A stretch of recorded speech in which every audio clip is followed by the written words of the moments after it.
Traffic होतो, त्याचे अनेक रस्ते त्याच्यामुळे नाही. PMRDAचे 2-3 महत्त्वाचे मुद्दे प्रलंबित आहेत. एकतर बनेश्वरचा रस्ता हा डिले झाला आहे. त्यांनी काही तांत्रिक अडचणीच्या काही गोष्टी सांगितल्या. त्यांनी आता 20 तारखेपर्यंत एक्सटेन्शन मागितलेलं आहे. जर 20 तारखेपर्यंत हे काम सुरू झालं नाही तर रोजगार हमी योजनेतून स्वतः मी कार्ड काढणार आहे. पैसे घेणार नाही मी सरकारकडून, पण मोफत काम करायची परवानगी मी सरकारकडे मागणार आहे. आणि 23 तारखेला बनेश्वर मंदिराचं काम सुरू झालं नाही तर रोजगार हमी योजनेत जसे काम करतो तसे आम्ही सगळे इकडे फावडा घेऊन जाणार आहे.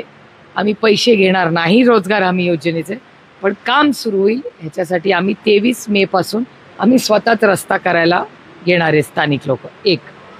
आणि दुसरं महत्त्वाची गोष्ट की PMRDAचं हवेली तालुक्यातून रिंग रोड चाललं आहे. रिंग रोडवरनं अनेक लोकांची घरं जात आहेत. ही लोक टॅक्स भरतात, ही लोक त्या इलेक्ट्रिसिटी वीज सगळं भरतात. तर सरकारचं एक वेगळं म्हणणं आहे, स्थानिक गरीब कष्ट करणारींनी लोन काढून ती घरं बांधलेली आहे. आमची विनंती आहे की फक्त 200 मीटर अलाइनमेंट बदला, फक्त 200 मीटर, फार बदला, आमची अजिबात मागणी नाही. आमचा रिंग रोडला विरोध नाही, विकास हा झालाच पाहिजे. त्याला जे काही सहकार्य लागेल ते आम्ही जरूर करू. आमचा आग्रह राहील की रिंग रोड व्हावा, पण आमची विनम्र विनंती आहे की गरीब कष्टकऱ्यांनी जो टॅक्स भरतो, जो कष्टाने त्याचं घर उभं करतो, त्याच्या घरावरनं कृपा करून रस्ता काढू नये, थोडासा बदल करा. सुरू करण्यात आलं कशामुळे रद्द झालं याचं उत्तर त्यांनी काही आम्हाला स्पष्टपणे दिलं नाही. कारण का त्याच्यामुळे बरेच हिंजवडीला जो ट्रॅफिक होतो त्याचे अनेक रस्ते त्याच्यामुळे रखडलेले आहेत. छोटे छोटे सोल्युशन्स आहेत जे आम्ही त्यांना विनंती करून टाका, पण आता हा DP रखडल्यामुळे अजून पुढे डिले होईल. ट्रॅफिकची समस्या पुणेकरांना प्रचंड त्रास देते.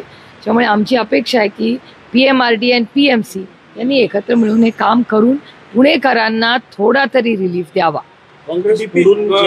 बावनकुळेंनी वादग्रस्त बनण्यापेक्षा वक्तव्य केलेलं आहे की काँग्रेसला फोडा, सगळी रिकामी करा, पदाधिकारी बैठकीत काय सांगाल तुम्ही इथून ज्या पद्धतीने? सांगू तुम्हाला, म्हणजे एका सशक्त लोकशाहीमध्ये प्रत्येकाला कुठे जायचा आहे, पण दुर्दैव आहे की ज्या पद्धतीने मग एजन्सीज असतील, ED असेल, CBI असेल, अनेक 100 गोष्टी, ज्या पद्धतीने महाराष्ट्रात आणि देशात हे राजकारण चाललंय खूप दुर्दैवी आहे. आणि ह्याला लोकशाही म्हणत नाही, याला दडपशाही म्हणतात. खरं तर राहुल गांधी यांनी वक्तव्य केलेलं आहे की 1980च्या दशकात जे काही घडलं, खास करून शिखांच्या बाबतीमध्ये आणि ऑपरेशन ब्ल्यू स्टार, त्याच्याबद्दल त्यांनी माफी मागतो किंवा जबाबदारी स्वीकारतो असं म्हटलेलं आहे. एकूण त्यांनी मागेही बोललेले आहेत, आधीही बोललेले आहेत. ज्या पद्धतीने त्यांनी एवढं मोठेपण दाखवतात तुम्ही कसं पाहता? नाही, त्यांनी मागेही बोललेले आहेत. ते माहितीमध्ये कुठेतरी बेबराव दिसतोय. अजितदादांच्या कार्यक्रमामध्ये माजी मुख्यमंत्री एकनाथ शिंदे आले नाही किंवा महाबळेश्वरला अजितदादा गेले नाही पर्यटनाच्या कार्यक्रमामध्ये, कसं पाहताय? मी नाही पाहत बाबा, दुसऱ्याच्या घरात मी कशाला बघू. एक तर महाराष्ट्रामध्ये इतकी मोठी आव्हानं आहेत. महाराष्ट्राची आर्थिक परिस्थिती अतिशय अडचणीत आहे. सरकारचंच तुम्ही काम बघताय, अनेक पेमेंट्स ही अडचणीत आलेले आहेत. आज शेतकऱ्यांना सरसकट कर्जमाफी देऊ किंवा हमी भाव तरी व्यवस्थित देऊ, तेही महाराष्ट्रात होत नाही आहे. महाराष्ट्रात क्राईम वाढतोय आणि सरकारचं जे स्वतःच जे 100 दिवसाचा प्रोजेक्ट केला त्याच्यात त्यांनी स्वतःच त्यांचा रिपोर्ट बाहेर दिलेला आहे. त्याच्यामुळे राज्यात काय परिस्थिती आहे किंवा आर्थिक परिस्थिती, सामाजिक परिस्थिती, राजकीय परिस्थिती आणि क्राईम, या सगळ्यामध्ये दुर्दैवाने 100 वर्षात फार काही क्रांती या राज्यात झालेली दिसत नाही. आणि हा डेटा माझा नाही, हा केंद्र आणि महाराष्ट्र सरकारचा डेटा आहे. कुठेही दिसत नाही, पत्रकारांच्या प्रश्नाला उत्तरं मिळत नाही. कसं पाहताय की फक्त चुनावी जुमला देऊन आणि लाडक्या बहिणीच्या 1500 2100 करू, आज 1500 दुसऱ्यांच्या खात्यातून वर्ग करावं लागतात त्यांना, कसं पाहताय? तुमच्या प्रश्नातच माझं उत्तर आहे. PMRDAचा जो DPR खरं तर म्हणजे मंजूर झाला होता, त्यानंतर पुन्हा स्थगित करण्यात आला. त्याला ज्यावेळेस अजितदादा पिंपरी चिंचवडमध्ये आले होते त्यावेळेस त्यांनी असं वक्तव्य केलं की हा DPR रद्द करण्यासाठी अनेक खरं तर तडजोडी करण्यात आल्या, कारण हा DPR बिल्डर धार्जिनी होता. कसं पाहता एकंदरीत तो DPR त्यामुळेच रद्द करण्यात आला का?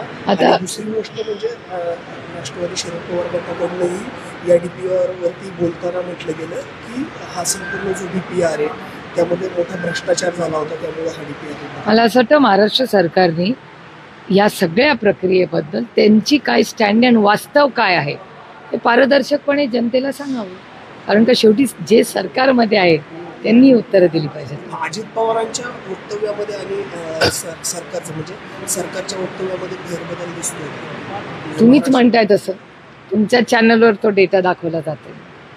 अजित पवारांनी मुख्यमंत्री पदाची इच्छा व्यक्त केल्यानंतर विनायक राऊतांनी त्यांना मुख्यमंत्र्याची ऑफर दिल्याची वक्तव्य पुढे आणले.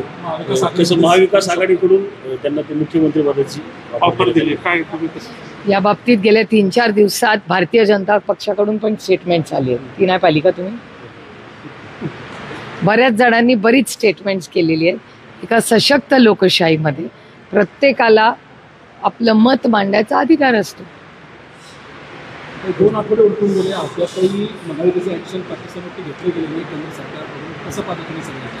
मी तुम्हाला खरं सांगू, मी ऑल पार्टी मीटिंगला गेले होते आणि तिथे मी त्यांना सांगितलं होतं की हा विषय खूप सेन्सिटिव्ह आहे, मला या विषयाचं राजकारण करायचं नाही.